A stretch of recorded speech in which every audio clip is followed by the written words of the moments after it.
ఇక వార్తల వివరాలు చూస్తే ముఖ్యమంత్రి చంద్రబాబు అధ్యక్షతన మంత్రిమండలి సమావేశం ప్రారంభమైంది.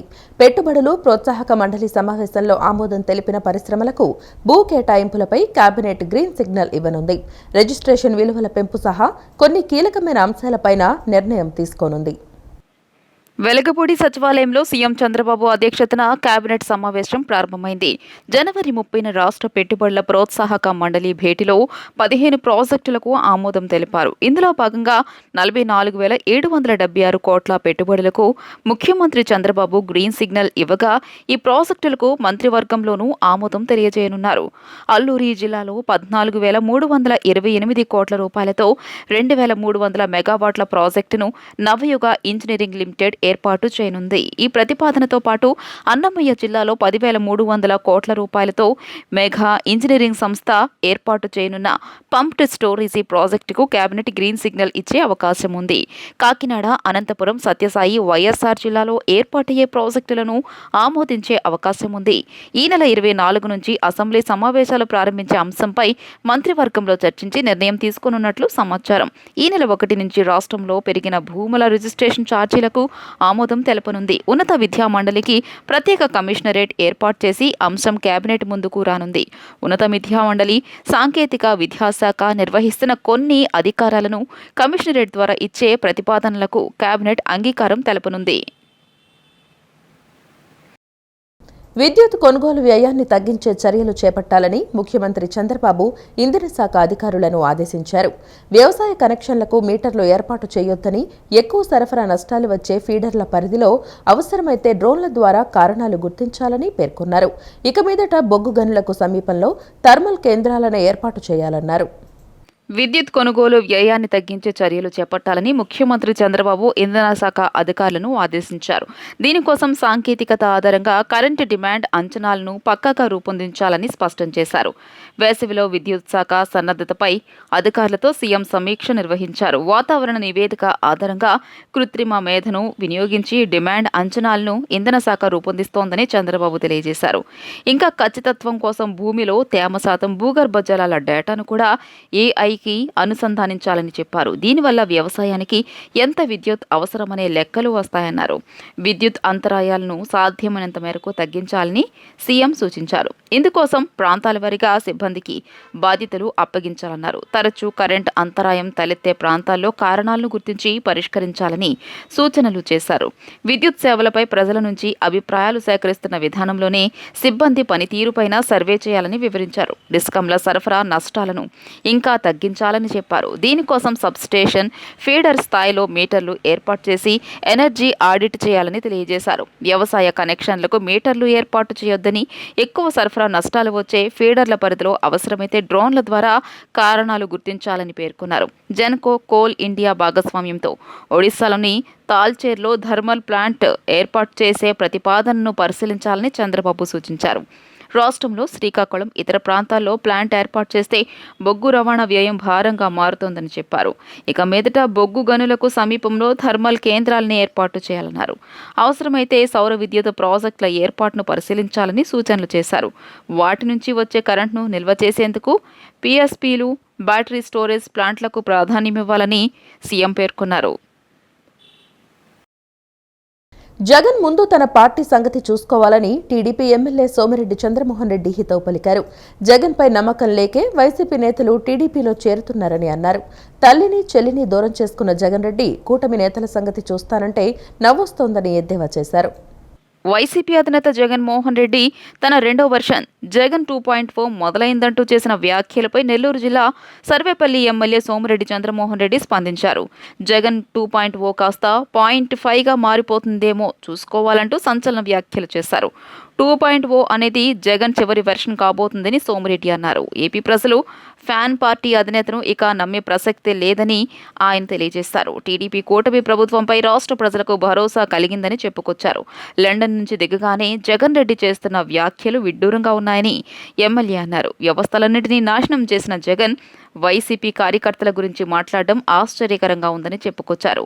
కార్యకర్తల సంక్షేమానికి తెలుగుదేశం పార్టీ మారుపేరని, టీడీపీ కార్యకర్తల సంక్షేమం కోసం మంత్రి నారా లోకేష్ కొత్త ఆలోచనలు చేస్తుంటే జగన్మోహన్ రెడ్డి మాత్రం తన పార్టీ కార్యకర్తలను వదిలేసి ప్యాలెస్లు కట్టించుకుంటూ సమయం గడుపుతున్నారని సోమిరెడ్డి ధ్వజమెత్తారు. నలుగురు ఉండే కుటుంబానికి లక్షల చదరపు అడుగుల ప్యాలెస్లు ఎందుకంటూ ఎమ్మెల్యే మండిపడ్డారు. తల్లిని చెల్లిని దూరం చేసుకున్న జగన్ రెడ్డి కూటమి నేతల సంగతి చూస్తానంటే నవ్వొస్తోందని ఎద్దేవా చేశారు. 16 నెలలు జైల్లో తోడున్న ఏటు విజయసాయిరెడ్డే జగన్ను వదిలేసిన తర్వాత ఇక ఆయన్ను నమ్మేదెవరంటూ చురకలు అంటించారు.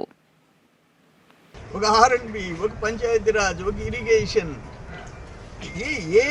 ఒక మైనింగ్, నీ కాళ్ళ కింద మైనింగ్ శాఖ నలిగిపోయింది.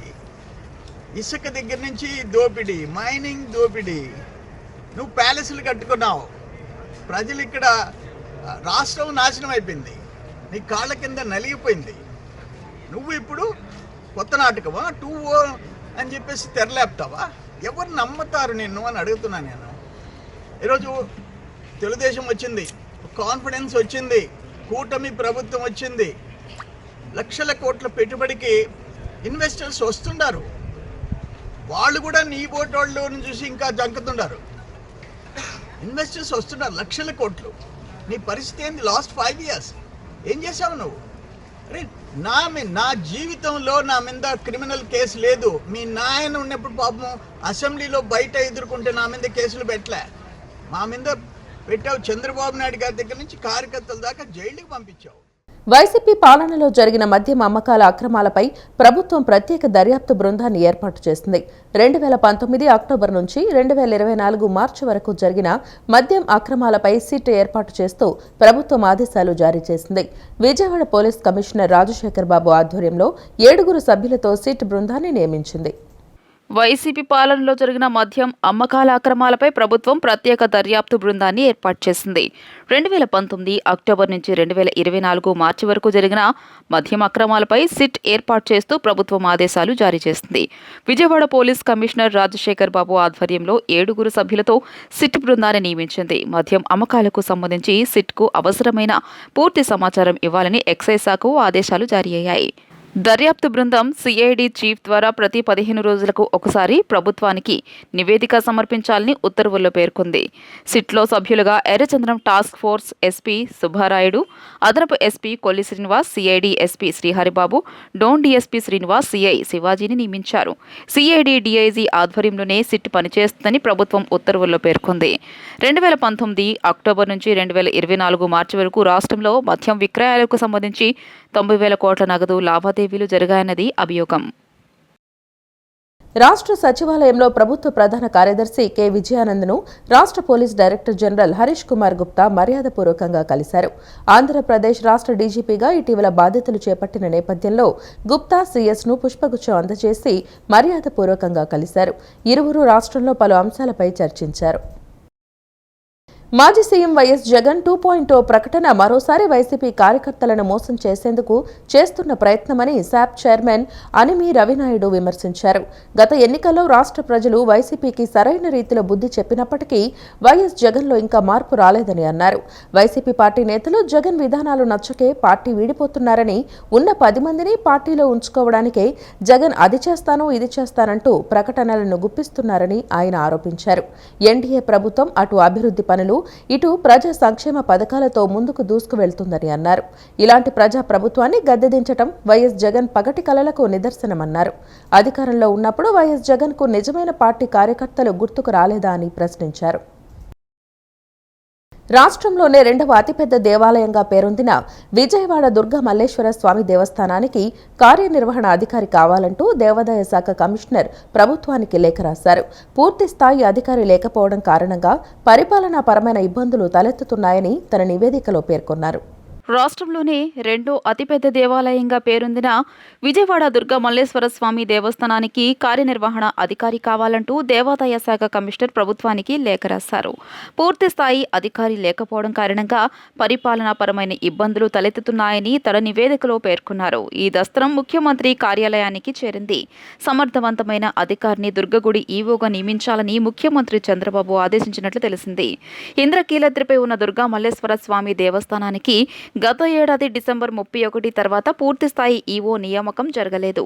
ప్రస్తుతం దేవాదాయ శాఖ కమిషనర్గా వ్యవహరిస్తున్న రామచంద్ర మోహన్ దుర్గగుడి ఈవోగా కూడా అదనపు బాధ్యతలు నిర్వహిస్తున్నారు. గతంలో దేవాదాయ శాఖ అదనపు కమిషనర్గా ఉన్న సమయంలో అప్పటి వరకు దుర్గగుడి ఈవోగా పనిచేసిన కెఎస్ రామారావు ఉద్యోగ విరమణతో అత్యవసరంగా ఇన్ఛార్జ్ ఈవోగా రామచంద్ర మోహన్కు బాధ్యతలు అప్పగించారు. రాష్ట్ర ప్రభుత్వం 10 రోజుల క్రితం రామచంద్ర మోహన్ను దేవాదాయ శాఖ కమిషనర్గా నియమించింది. ఈ తరుణంలో అటు కమిషనర్గా ఇటు ఇన్ఛార్జ్ ఈవోగా ఇదే సమయంలో ఏడీసీగా సైతం బాధ్యతలు నిర్వహిస్తున్న రామచంద్ర మోహన్ తాజా పరిస్థితులను వివరిస్తూ ప్రభుత్వానికి లేఖ రాశారు. దేవాదాయ కమిషనర్గా కొనసాగుతూ దుర్గగుడి ఆలయ పరిపాలనను చూడడం ఇబ్బందిగా మారుతోందని రామచంద్ర మోహన్ ప్రభుత్వం దృష్టికి తీసుకెళ్లారు. ఆలయ ఈవోగా మరొకరిని నియమించాలంటూ ఆయన కోరారు. ఇందుకు సంబంధించిన నివేదిక ముఖ్యమంత్రి కార్యాలయానికి చేరింది. దీనిని పరిశీలించిన ముఖ్యమంత్రి చంద్రబాబు సైతం సమర్థవంతులైన అధికారిని ఈవోగా నియమించాలంటూ ఆదేశించారు.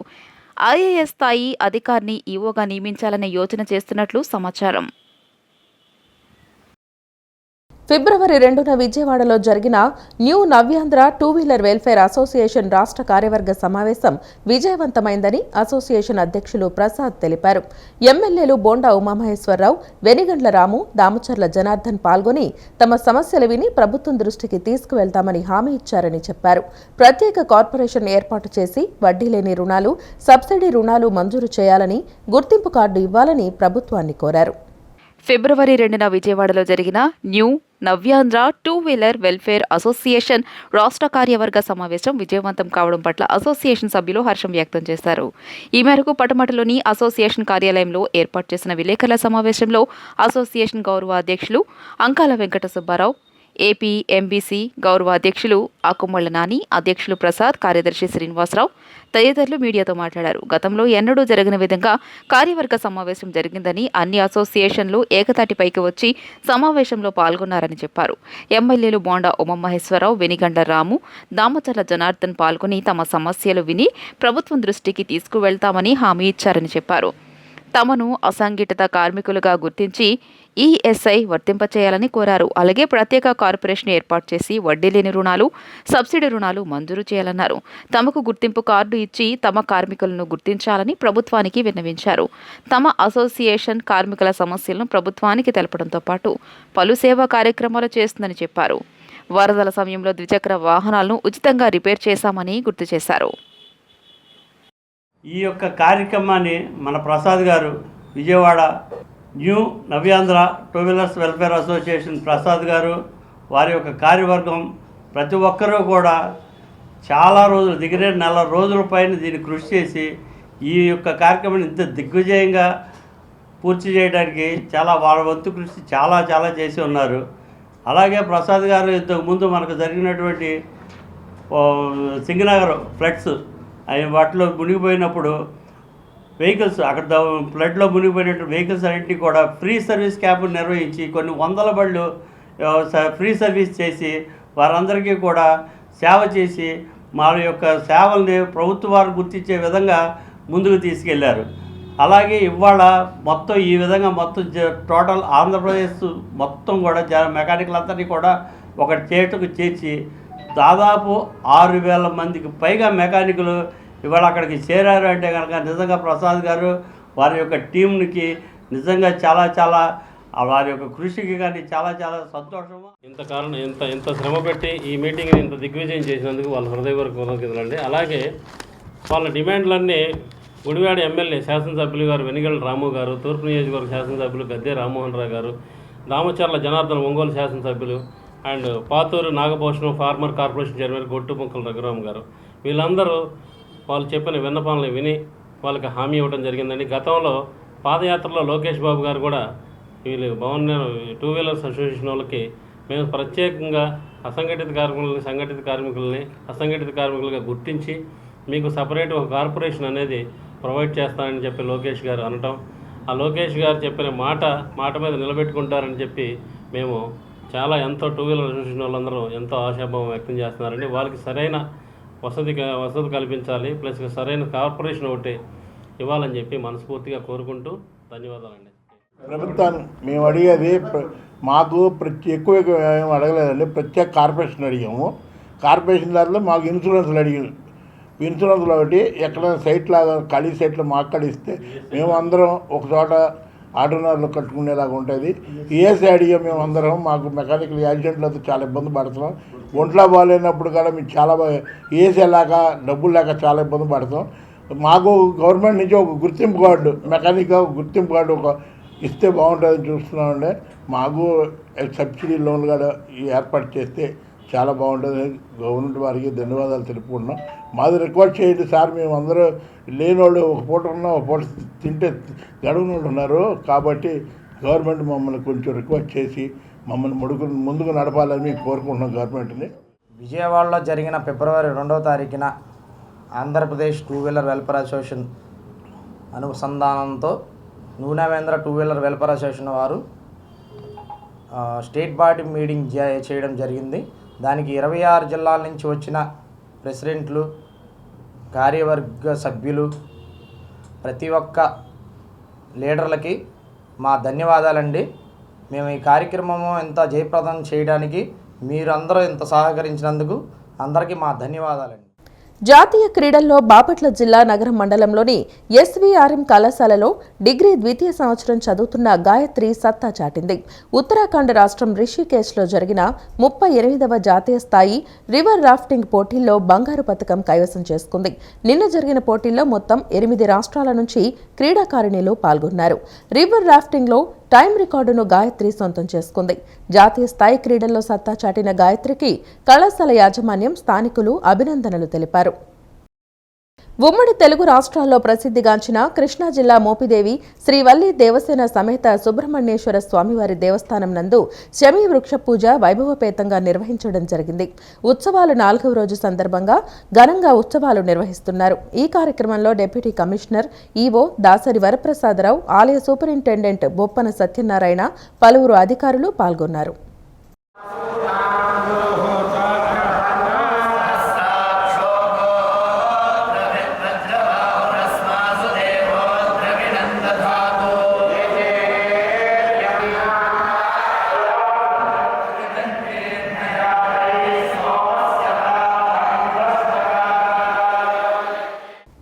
వార్తలు ఇంతటితో సమాప్తం. నమస్కారం.